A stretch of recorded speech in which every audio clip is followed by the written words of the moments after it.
Bonsoir à tous, Jean-Luc Lecolter, donc je suis dirigeant de la société Coservit.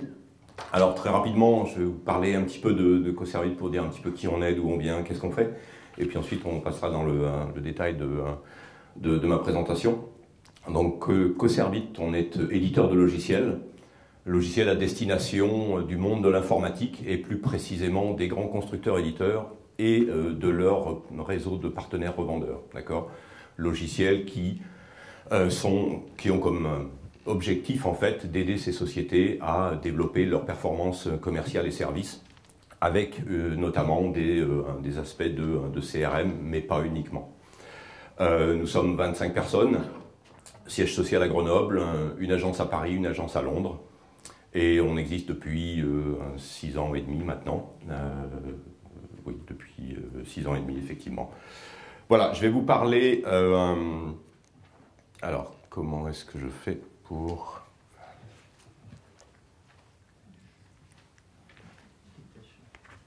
Pardon? Sur la flèche? D'accord.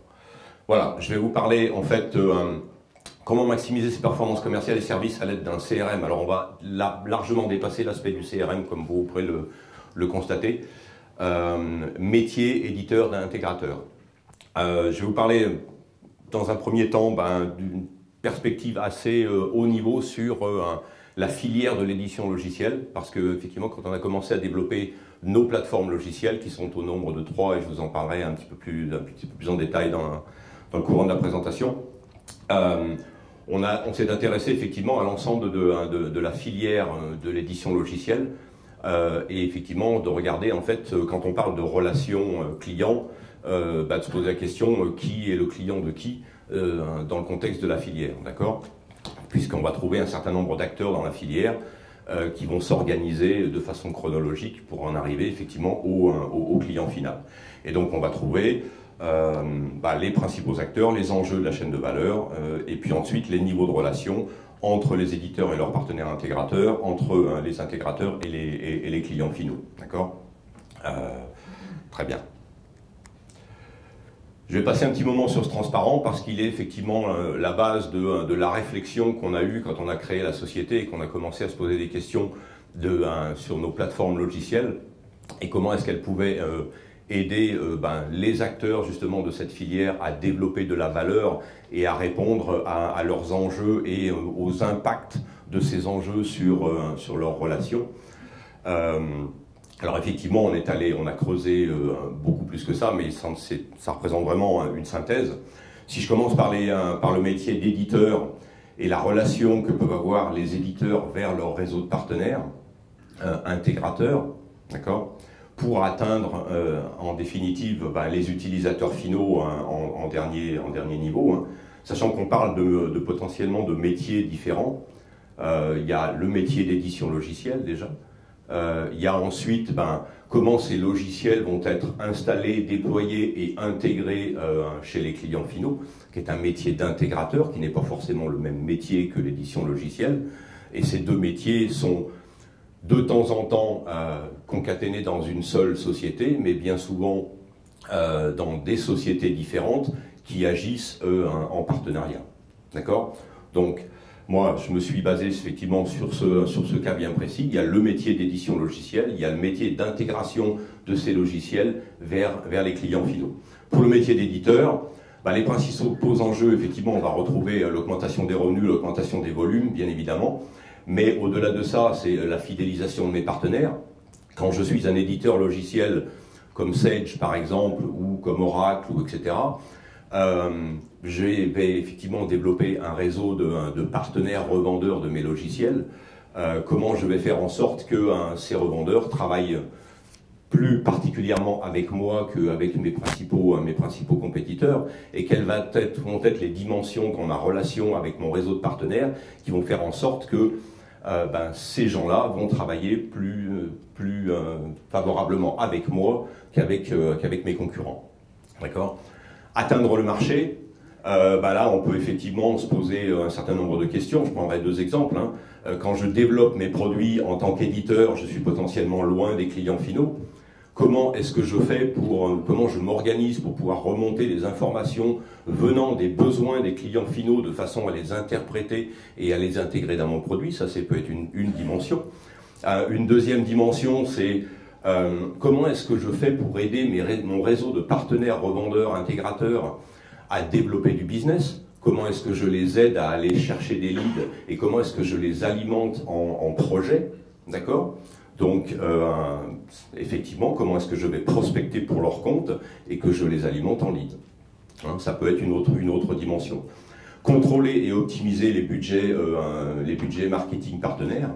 Bah, évidemment, tout grand constructeur-éditeur, à un moment, se voit obligé de mettre en place ce qu'on appelle les programmes co-marketing avec du cofinancement, justement, pour aider au développement du business, pour fidéliser les partenaires, pour mettre en place un certain nombre d'actions marketing. Et tout ça, ça fait partie, effectivement, de la relation que j'entretiens entre moi, constructeur-éditeur, et mon réseau de revendeurs. Et c'est aussi un moyen de les fidéliser.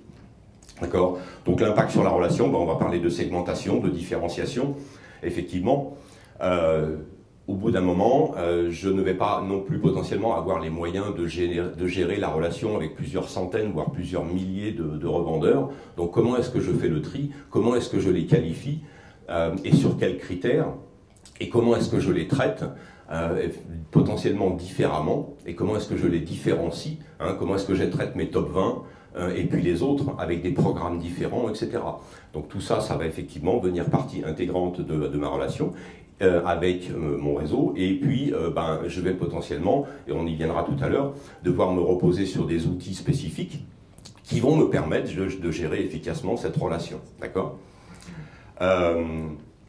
Comment est-ce que je développe effectivement des partenariats win-win? On n'est plus ici simplement sur du relevé de compteur tous les mois, hein, des commerciaux qui s'occupent du réseau, qui vont venir effectivement voir comment mes intégrateurs ont travaillé, mais potentiellement, comment est-ce que je vais les aider à développer du business, comment est-ce que je vais les former, comment est-ce que je vais définir des business plans communs avec eux, comment est-ce que je vais définir des plans d'action, des plans de montée en compétences, etc.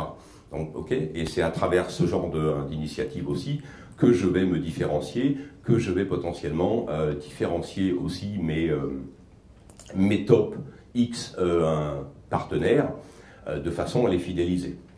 D'accord?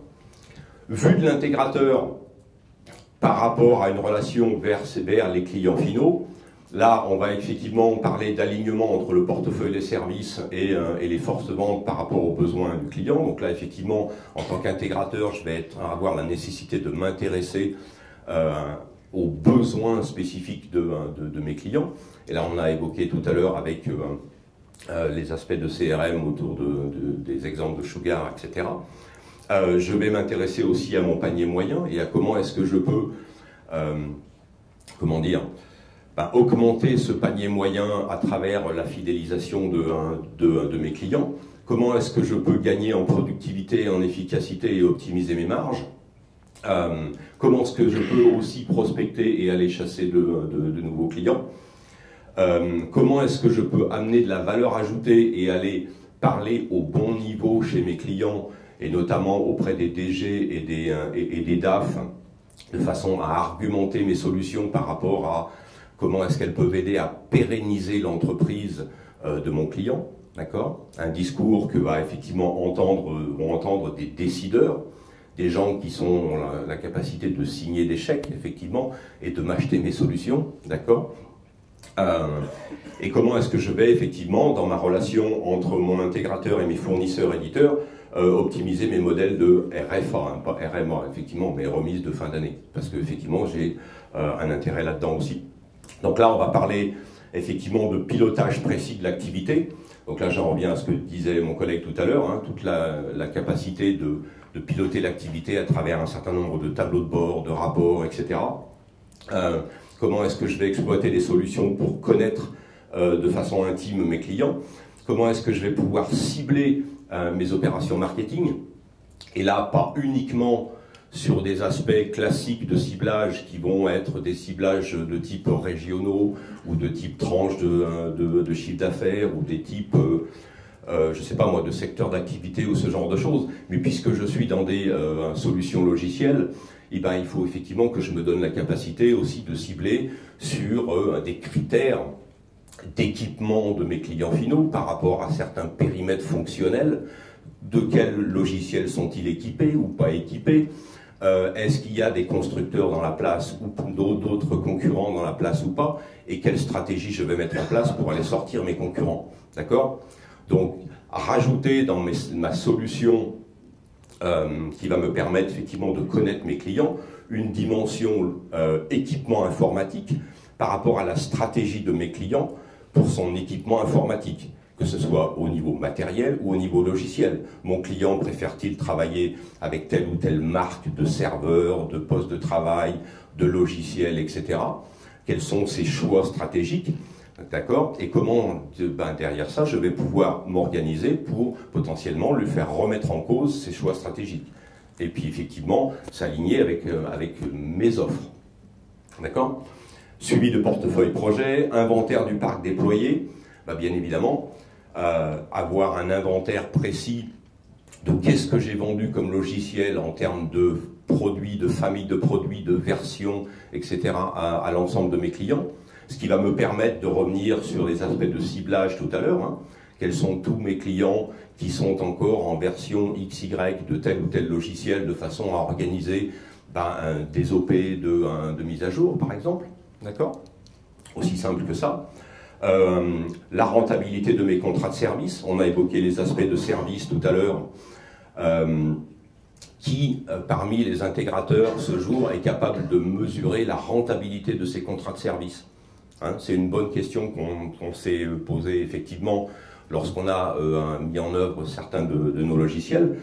Lorsque vous vendez un contrat sous forme d'abonnement en illimité, hein, et que le client il appelle jamais, vous êtes à peu près sûr de gagner de l'argent, d'accord? Lorsque le client il commence à appeler parce qu'il a effectivement des problèmes ou des questions, à partir de combien d'appels clients vous commencez à perdre de l'argent? Vous n'en savez rien, sauf si vous vous donnez les moyens, effectivement, de renseigner un certain nombre d'informations qui vont vous permettre, justement, à chaque appel, de dégager la rentabilité de ce contrat de service. Est-ce qu'il y a certains clients avec lesquels vous perdez de l'argent depuis un certain nombre d'années sans vous en apercevoir sur vos contrats de service? D'accord? Ça, c'est un élément essentiel, effectivement, qu'on a essayé, sur lequel on a essayé, effectivement, de proposer des choses. Les enquêtes de satisfaction, important aussi. Qu'est-ce que nos clients pensent de nous? Après tout, c'est une façon de s'exposer, mais ça peut être aussi très intéressant d'en retirer des leçons, et puis de comprendre comment est-ce qu'on peut s'améliorer. D'accord? Alors une enquête de satisfaction, ça ne se fait pas effectivement comme ça au petit bonheur la chance. Ça se fait régulièrement avec une analyse de tendance, sur des critères effectivement répétitifs sur lesquels on questionne son client, et puis on est capable effectivement d'organiser tous les 3 mois, tous les 6 mois, une enquête de satisfaction, et on fait une analyse de tendance, d'évolution positive ou négative de certains de ces critères. Et puis ensuite, l'analyse, elle sert aussi à s'améliorer, hein, bien évidemment. C'est l'objectif premier, je dirais. Et puis, effectivement, la capacité de faire un certain nombre de reporting vers les clients finaux. Je pense notamment aux activités de service, mais ça pourrait être autre chose. Hein. Quand on est dans une activité de service, effectivement, les clients sont demandeurs de génération de rapports réguliers sur qu'est-ce qui a été fait pour effectuer tel type de tâche, etc., etc. Et puis du reporting vers effectivement ses fournisseurs, puisque on est effectivement dans la relation win-win que j'expliquais tout à l'heure, et donc l'éditeur peut aussi potentiellement être en attente de retour de ses intégrateurs, de son réseau de partenaires intégrateurs, sur la façon dont ils travaillent, comment est-ce qu'ils développent le business, quel volume d'affaires ils ont fait, quel volume de projets ils ont fait, etc., de façon à développer et à enrichir cette relation win-win. D'accord? Vu de l'utilisateur, effectivement, on va être dans une perspective d'optimiser les dépenses dans les nouvelles technologies, d'augmenter la productivité grâce aux systèmes d'information qui répondent aux besoins business, et puis avoir un partenaire de confiance. Donc ce qu'on va espérer effectivement dans le cadre de la relation, c'est un accompagnement dans la durée, un suivi personnalisé, une assistance à l'usage, d'accord, et pas uniquement technique. Ok? Donc là, c'est effectivement comment est-ce que je peux adapter les fonctions de ces fameux logiciels que vous m'avez déployés, installés, intégrés, de façon à moi aussi, en tant que client, optimiser mes process internes, optimiser ma productivité, ma qualité de service, etc. D'accord ? Alors, comment est-ce que nous, on a répondu à ces enjeux? Pour vous donner quelques exemples, on a développé une plateforme logicielle en mode SaaS qui s'appelle Viadeis, qui se décline en 3 périmètres, avec une faute d'orthographe, fonctionnel, autonome et interdépendant. Ça veut dire que ces 3 plateformes sont techniquement intégrées, mais elles savent fonctionner chacune de façon autonome.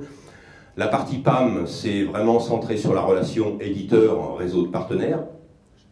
Donc là, on travaille avec des sociétés comme HP, comme Sage, etc., où on les aide effectivement à gérer leurs relations avec leur top 50, leur top 20, pour pouvoir effectivement mettre des relations en place qui sont bâties dans des contextes de réalisation de business plans communs, de plans d'action communs, de prévisions sur 12-24 mois sur la base d'un certain nombre d'objectifs définis ensemble.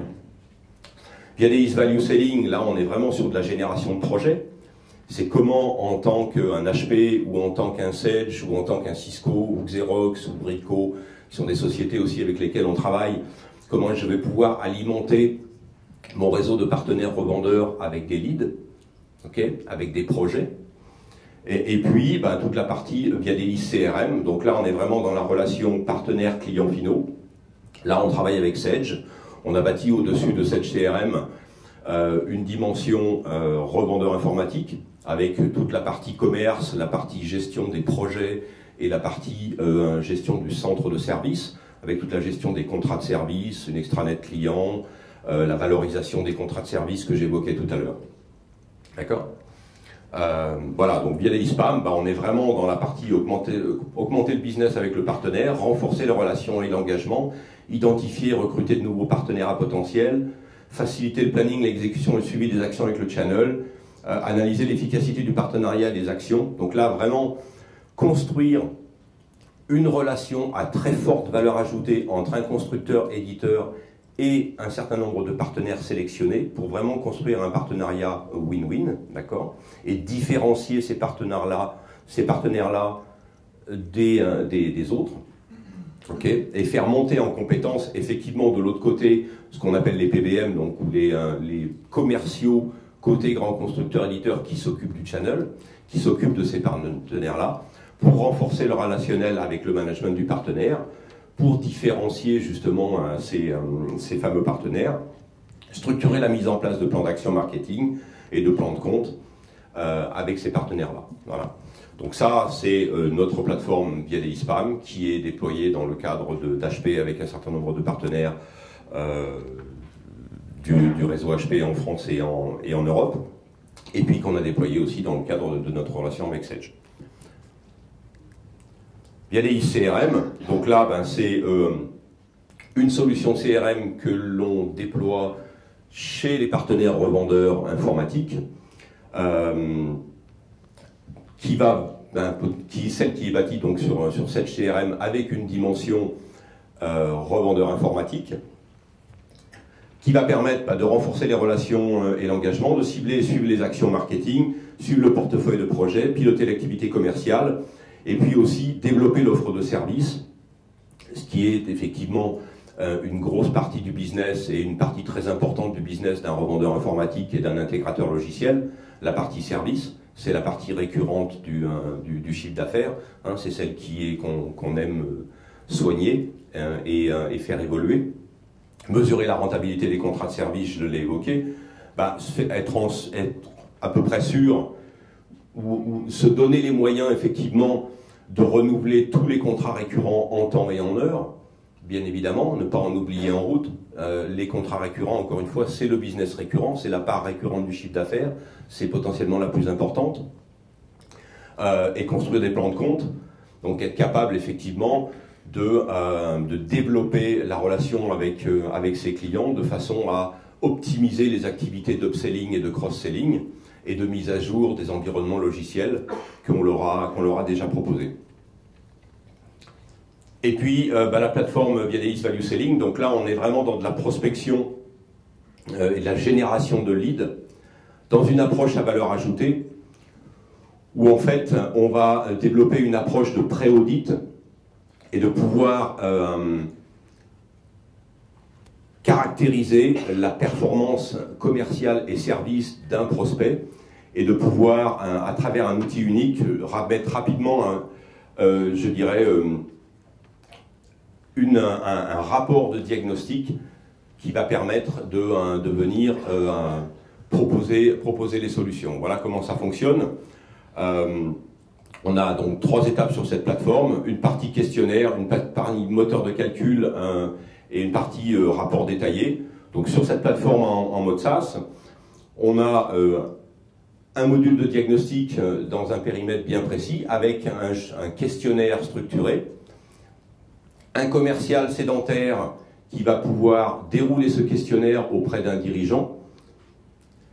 De ce questionnaire va résulter un rapport de diagnostic qui va mettre en évidence un bilan, un état des lieux, des axes d'amélioration, un plan d'action et un bilan chiffré.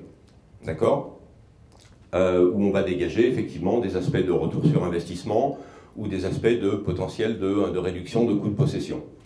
Et dans une deuxième étape, on va venir présenter le résultat au prospect dans un rendez-vous physique où on va venir effectivement parler à cette personne de ses problématiques et ce qui va nous permettre effectivement de proposer nos solutions. Donc cette solution de VDI Value Selling, on la propose aux grands constructeurs éditeurs via leur cellule de téléprospection pour leur permettre de générer du lead avec des rendez-vous plus rapports de diagnostic que les revendeurs et les intégrateurs peuvent utiliser pour pouvoir aller voir leurs clients avec de la matière, avec de la valeur ajoutée.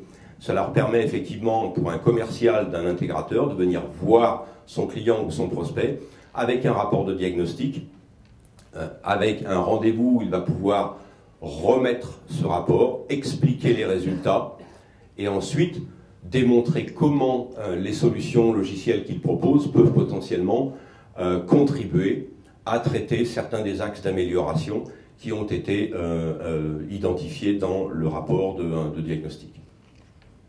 D'accord ? Voilà, j'en ai terminé. Je ne sais pas si vous avez des questions ou... Merci. On posera des questions tout à l'heure. Merci, monsieur le